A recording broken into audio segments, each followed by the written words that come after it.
Hi friends, நான் தான் உங்கள் இப்போ பாய். எல்லாரும் வந்து என்கிட்ட என்ன கேட்டிங்கன்னா, 1 கிலோ பிரியாணி சேர்த்து போடுங்க, 2 கிலோ பிரியாணி சேர்த்து போடுங்க. சில நேரத்தில் வந்து எல்லாரும் வந்து 1 கிலோ செய்கிறது தெரியும், 2 கிலோ செய்கிறது தெரியும். ஆனால் வந்து இது 1.5 கிலோ செய்கிறது, 1.25 கிலோ செய்கிறதெல்லாம் எப்படின்னு வந்து எனக்கு தெரியல. அது எவ்வளோ தண்ணி கட்டணும், எவ்வளோ இன்க்ரீடியன்ட் போகணும், அதுவும் எங்களுக்கு தெரியல அப்படின்னு சொல்லி நான் பிரியாணி செய்கிற போகிற இடத்துல எல்லாமே வந்து என்கிட்ட வந்து சொல்கிறாங்க இதை. இனிமேல்ட்டு வந்து நான் போடுற ஒவ்வொரு வீடியோ வந்து ஒன்று ஒன்று மெஷர் பண்ணுற மாதிரி இருக்கும். எங்கள் கூட சேர்ந்து குக்கிங் பண்ணுறவங்க எல்லாரும் எக்ஸ்பீரியன்ஸான ஆளுங்க. அது மட்டும் இல்லாமல் நாங்கள் 25 பேர்லேருந்து 25,000 பேர் வரைக்கும் நாங்கள் சாப்பாடு செஞ்சுருக்கோம். அதுக்கு மேலே தான் பண்ணியிருப்போம். எனக்கும் சரி, என் கூட இருக்கிறவங்களுக்கும் சரி அனுபவம் அதிகம். இனிமேல் ஒவ்வொரு நாளும் ஒவ்வொரு ரெசிபியும் செஞ்சு நான் போட போகிறேன். இல்லை உங்களுக்கு வந்து இது செஞ்சு இது சொல்லிக் கொடுங்க, அது சொல்லிக் கொடுங்க அப்படின்னு சொன்னால் கூட அதுவும் நாங்கள் செய்கிறோம். இதுக்கு உங்கள் ஆதரவு எப்போவுமே எங்களுக்கு தேவை. வாங்க இப்போ என்ன செய்கிறோன்னு வீடியோக்குள்ள போய் பார்க்கலாம். 1 கிலோ மட்டன் பிரியாணிக்கு தேவையான பொருள்: வெங்காயம் 400 கிராம், தக்காளி 400 கிராம், பட்டை, ஏலக்காய், லவங்கம் ஒரு 2 சக்தி மிளகாத்தூள் எடுத்திருக்கேன், அது ஒரு 10 கிராம், கல் உப்பு தேவையான அளவு, தயிர் 200 ml, மட்டன் 1 கிலோ வாங்கியிருக்கேன், இஞ்சி பூண்டு பேஸ்ட்டு, இது வந்து பூண்டு 50 கிராம், இஞ்சி 100 கிராம், அரிசி பாஸ்மதி அரிசி வந்து 1 கிலோ. 1 கிலோ மட்டன் பிரியாணி செய்கிறது எப்படின்னு பார்க்கலாம்.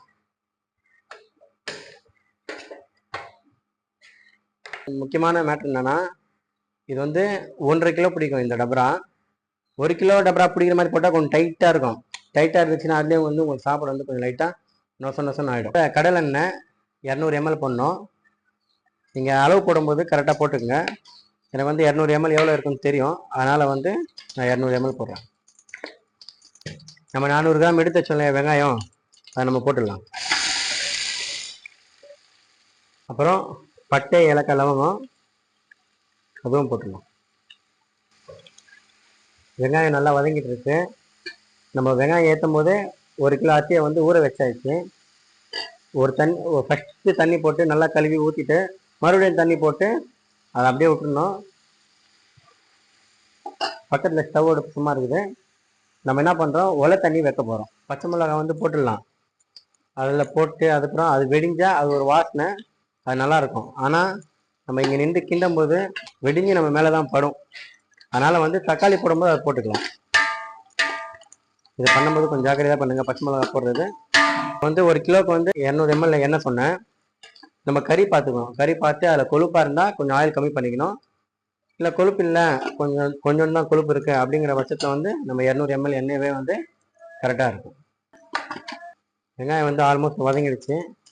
இப்போ வந்து நம்ம எடுத்து வச்சிருக்கிற இஞ்சியும் பூண்டும் ஒன்றா போட்டுடலாம். இஞ்சி பூண்டு நம்ம தனித்தனியாக கூட போடலாம். தனித்தனியாக போட்டால் அது ஒரு சுவை கிடைக்கும். நம்ம ஒன்றா கூட போடலாம்.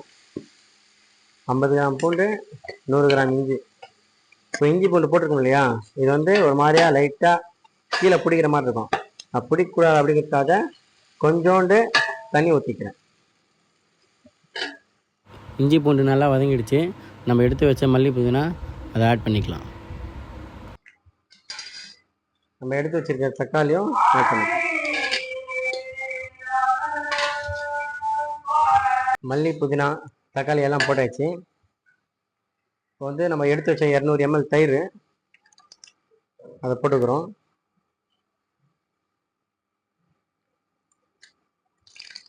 தண்ணி ரொம்ப ஆட் பண்ண தேவையில்ல. நம்ம வந்து மிளகாத்தூள் எடுத்து வச்சுருக்கோம்.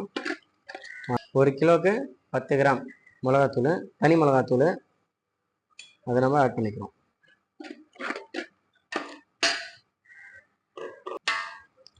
தக்காளி வந்து நல்லா மசஞ்சிட்ருக்கு.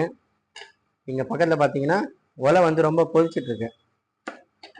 இப்போ மட்டன் போட்டு ஒரு 2 நிமிஷம் நல்லா கிண்டிட்டு அதுக்கப்புறம் சுடு தண்ணி எடுத்து போட போகிறோம். இங்கே மட்டன் போட்டு பச்சை தண்ணி போடலாமான்னா போடக்கூடாது. ஏன்னா மட்டன் வந்து அந்த மசாலாவோட நல்லா மிக்சட் ஆகும்போது சுடு தண்ணி தான் போடணும். நீங்கள் பச்சை தண்ணி போட்டிங்கன்னா அது அப்படியே வந்து முறைச்சிடும் கறி. அப்புறம் கறி வந்து வேக்காடு கொடுக்காது. சுடு தண்ணி போடுறது நல்லது. உப்பு வந்து தேவையான அளவு. தக்காளி வந்து நல்லா மசிஞ்சிடுச்சு. இப்போ நம்ம வந்து மட்டன் போட போகிறோம்.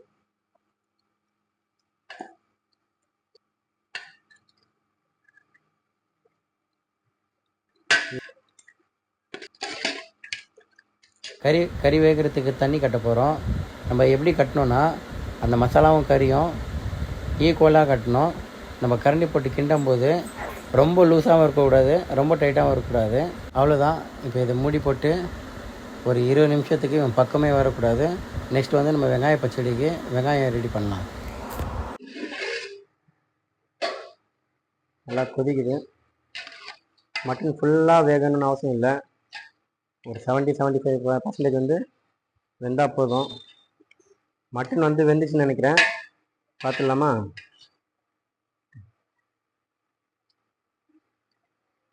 ஃபுல்லாக வெந்துச்சுன்னு நினைக்கிறேன். இப்போ இதுலேருந்து எடுத்து பார்க்குறதுக்கு வந்து ரொம்ப சூடாக இருக்கும்.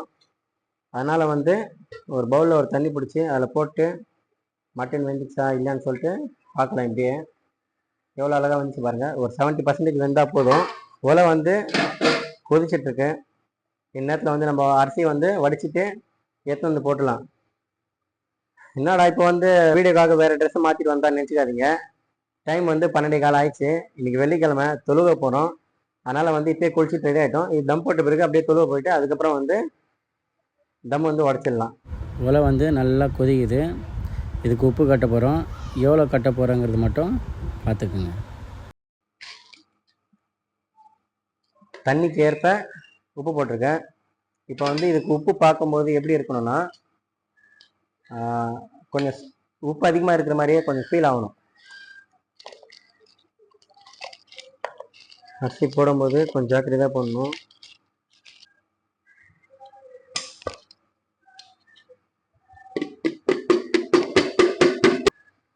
கறி நல்லா வெந்துடுச்சு. இதுக்கு உப்பு பார்க்க போகிறோம்.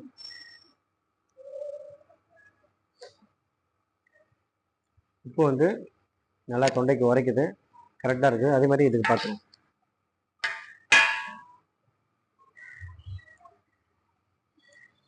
உப்பு, புளிப்பு, காரம் எல்லாமே கரெக்டாக இருக்குது. இப்போ வந்து இது வந்து ஒரு 50% வெந்தால் போதும். இதில் போட்டு அதில் தம்மில் வந்து ஒரு 50% வெந்துடும். இப்போ இதை வந்து வடிக்க போகிறோம். இது வந்து பெருசாக 100 கிலோ 200 கிலோ 500 கிலோ அது மாதிரி வேலைக்கு போகும்போது அரிசியை வடிக்கிறதுக்கு கையில் ஒரு குச்சி ஒன்று வச்சுட்டுருப்போம். அது பேர் வந்து நாங்கள் டோங்கான்னு சொல்லுவோம். இப்போ வரைக்கும் நான் சிலவங்களுக்கு நிறைய பேர் தெரியாது. பை அந்த குச்சி என்ன என்கிட்ட கேட்பாங்க. அது பேர் வந்து டோங்கா அப்படின்னு சொல்லுவோம். இப்போ இது வந்து சின்னதாக இருக்குது. நம்ம வந்து இது மாதிரி ஈஸியாக எடுத்துடுறோம். அது பெருசாக இருக்கும் இல்லையா, அது வந்து நம்மளால் வந்து எந்த பக்கெட்டோ இதுவும் போட்டு எடுக்க முடியாது. ஆனால் அவசரத்தில் பக்கெட்டு போட்டு இந்த வால் பாத்திரம் வச்சு அதெல்லாம் எடுத்துருக்கோம். ஆனால் வந்து டோங்கா இருந்தால் சௌகரியமாக இருக்கும்.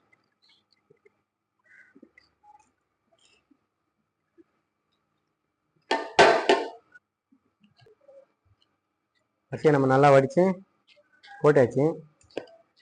இது வந்து இப்போ போட்ட பிறகு கிள்ளினே இருக்கக்கூடாது.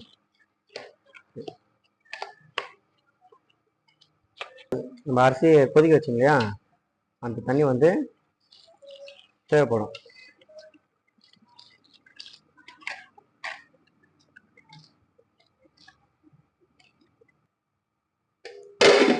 நல்லா தம் போட்டாச்சு.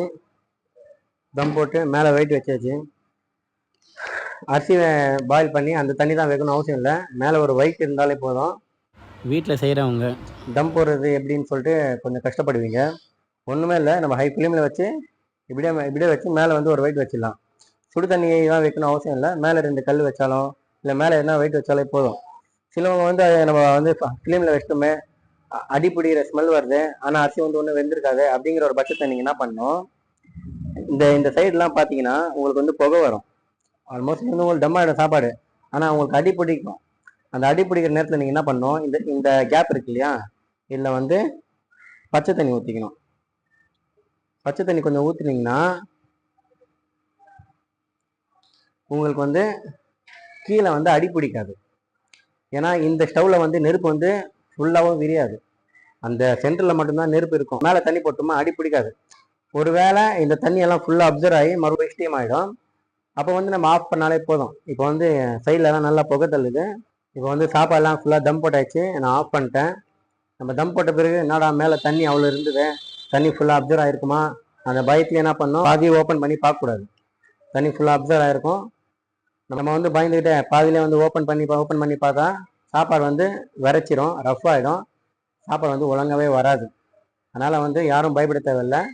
ஹை ஃப்ளேமில் 5 மினிட்ஸ் வச்சு அதுக்கப்புறம் 20 மினிட்ஸ் கழிச்சு நம்ம ஓப்பன் பண்ணாலே சாப்பாடு வந்து உங்களுக்கு வந்து அழகாக தம்மாக இருக்கும்.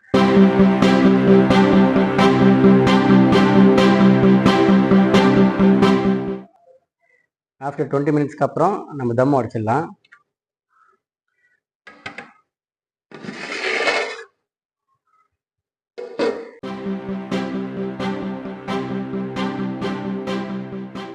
ஓப்பன் பண்ணுற பிறகு கரண்டி அடி வரைக்கும் விட்டு நல்லா கிளறக்கூடாது, அரிசி வந்து உடைய ஆரம்பிச்சிடும். இப்படி சாப்பாடு வந்து எடுத்து இது மாதிரி மேல் சாப்பாடு மட்டும் கொஞ்சம் லைட்டாக இப்படி திருப்பி போடணும். ஓகேவா? போட்டு நல்லா கிண்டினே இருந்தோன்னா அது அப்படியே மடங்கி மடங்கி மடங்கி நொசன்னு ஆகிடும். அந்த தப்பு பண்ணாதீங்க.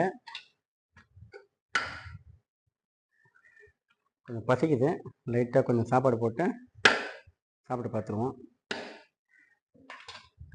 எப்பவுமே வந்து தம்மு உடச்சிட்டு இந்த சாப்பாடு சாப்பிட பாருங்கள், அப்போ தான் வந்து அல்டிமேட்டாக இருக்கும். அப்படியே சாப்பாடு இறங்கும், அப்படியே உட்காந்து அப்படியே அங்கேயே சாப்பிட்டு தான் கொஞ்சம் நல்லாயிருக்கும்.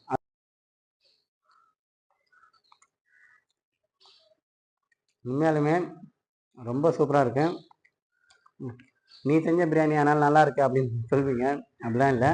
உண்மையாலுமே சாப்பாடு வந்து ரொம்ப அருமையாக இருக்குது. கறி வெந்த விதமும் சரி ரொம்ப சூப்பராக இருக்குது. இதில் வந்து எந்த கெமிக்கலும் இந்த கேசரி பவுட்ரு அஜினமோட்டோ எதுவுமே ஆட் பண்ணல. அதை ஆட் பண்ணணும்னு அவசியம் இல்லை, ஏன்னா நேச்சுரல் கலர் வந்துடும். அப்புறம் நம்ம போடுற கரெக்டான பொருள் மட்டும் கரெக்டான அளவில் போட்டோன்னா நம்மளுக்கு வந்து டேஸ்ட் அதுவாக கொடுத்துரும். அதனால் வந்து தேவையில்லாமல் அந்த அஜினமோட்டோ அந்த எசன்ஸு அதெல்லாம் வந்து போடணும்னு அவசியம் கிடையாது. சாப்பாடு ரொம்ப அருமையாக சூப்பராக இருக்கும். நீங்களே அளவில் ஒரு மட்டன் பிரியாணியை நல்லா நீங்கள் ட்ரை பண்ணி பாருங்கள். இல்லை உங்களுக்கு இந்த டிஷ்ஷு செய்யறதுக்கு என்ன டவுட்டாக இருந்தால் நீங்கள் கமெண்ட் பாக்ஸில் சொல்லுங்கள். நெக்ஸ்ட் வீடியோவில் சந்திக்கலாம்.